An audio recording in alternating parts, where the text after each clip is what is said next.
¿Es puro cuento la 4T? Primer tiempo, la independencia.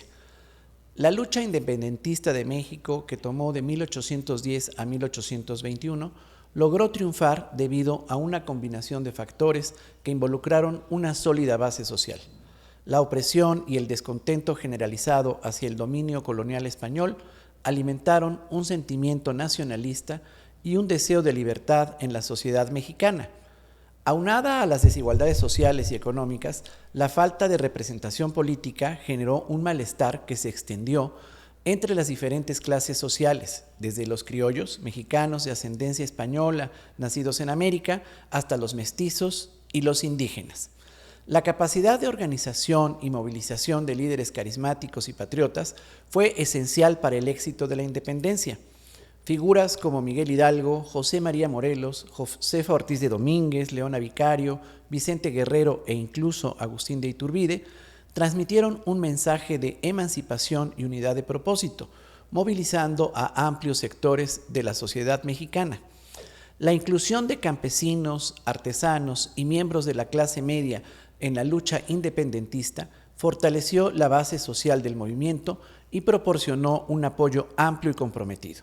Los sentimientos de la nación, el Plan de Iguala y los tratados de Córdoba esbozaron la base legal para la independencia de México, cuya primera constitución vio la luz en 1824. Todo ello, desde un plano formal, abolió la esclavitud y estableció la igualdad de derechos para todos los mexicanos, sin importar su origen étnico o social.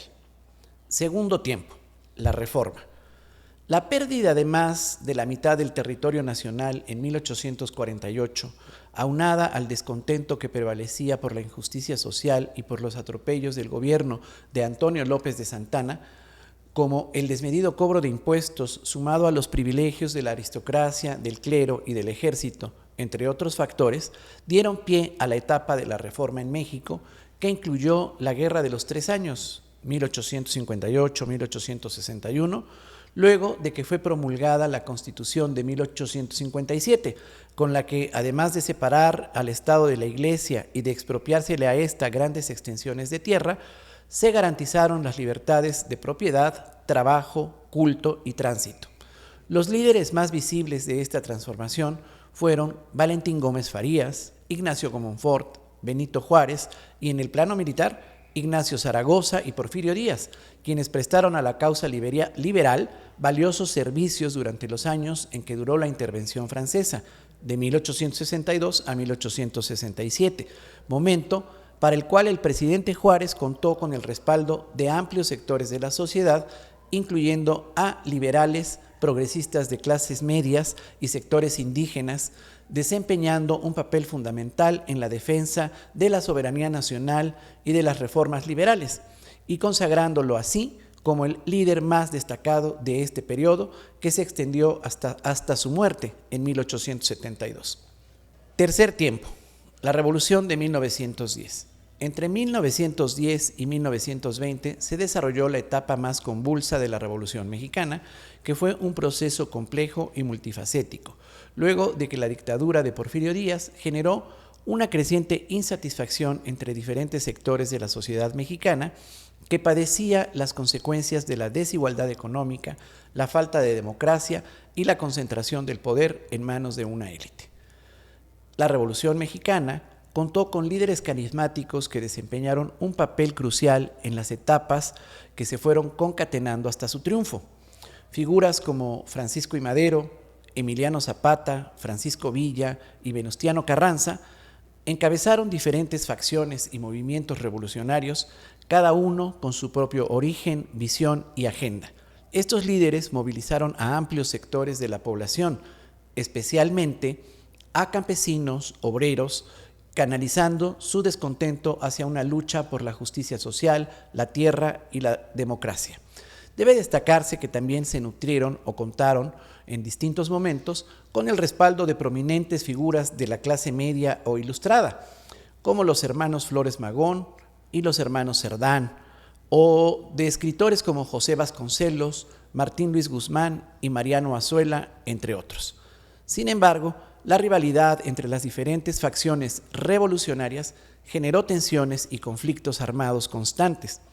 Paradójicamente, eso permitió un equilibrio de poder y la necesidad de alcanzar acuerdos políticos que hallaron su expresión en la Constitución de 1917 de alto contenido social, particularmente en sus artículos 3, 27 y 123, referentes a la educación, la reforma agraria y los derechos sociales y laborales de los trabajadores.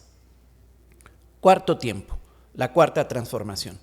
Aunque la 4T, como se le conoce, es una autodenominación y no un consenso derivado del análisis histórico, debe admitirse que lo mismo sucedió con las transformaciones previas, es decir, cada una terminó siendo lo que en su origen se planteó conquistar, esto es, la independencia, la reforma y la revolución. Así, bajo el lema "por el bien de todos, primero los pobres", la 4T cuenta con los elementos suficientes de origen, desarrollo y perspectiva para consolidar su propósito de constituirse en una de las transformaciones más importantes que ha vivido México. Al igual que sus antecesoras, la cuarta transformación responde a un cúmulo de contradicciones sociales, políticas y económicas acumuladas durante muchos años. Posee en Andrés Manuel López Obrador a un líder carismático, quien con las banderas del juarismo, del maderismo y del cardenismo construyó a lo largo de los años una base de apoyo sólida entre los sectores populares, los movimientos sociales y las clases medias, logrando ser reconocido por sus bases sociales o por una buena parte del pueblo como uno de los suyos, de manera que lo siguen y lo defienden de sus detractores. Entre las figuras que han respaldado su proyecto destacan Carlos Monsiváis, Lorenzo Meyer, Enrique Dussel, Pedro Miguel, Rafael Barajas, Elena Poniatowska y Eugenia León, entre muchos otros. La retórica de Andrés Manuel a favor de los pobres y su promesa de justicia social resonaron en gran parte de la población mexicana, especialmente en las áreas rurales y urbanas marginadas, que representan la mayoría de la población y que en 2018 llevaron adelante una insurrección electoral que logró saltar cualquier traba, dotando al gobierno de López Obrador de una legitimidad incuestionable, misma que ha sido refrendada a través del gasto social, que de acuerdo con datos del Centro de Estudio de Finanzas Públicas de la Cámara de Diputados y de la Secretaría de Hacienda, recopilados por el investigador Manuel Martínez Espinosa y publicados en la Revista Española de Ciencia Política, desde su primer año de gobierno se incrementó en más de 900,000 millones de pesos respecto del año previo y que pese a la pandemia de COVID-19 de 2020-2021 se mantuvo o siguió incrementándose en los años subsecuentes. Con todo, y que para la cohesión e identidad deba identificársele a la 4T con el López Obradorismo, el movimiento ha trascendido a su líder y a su partido para convertirse en posesión y materia de sus bases sociales claramente politizadas,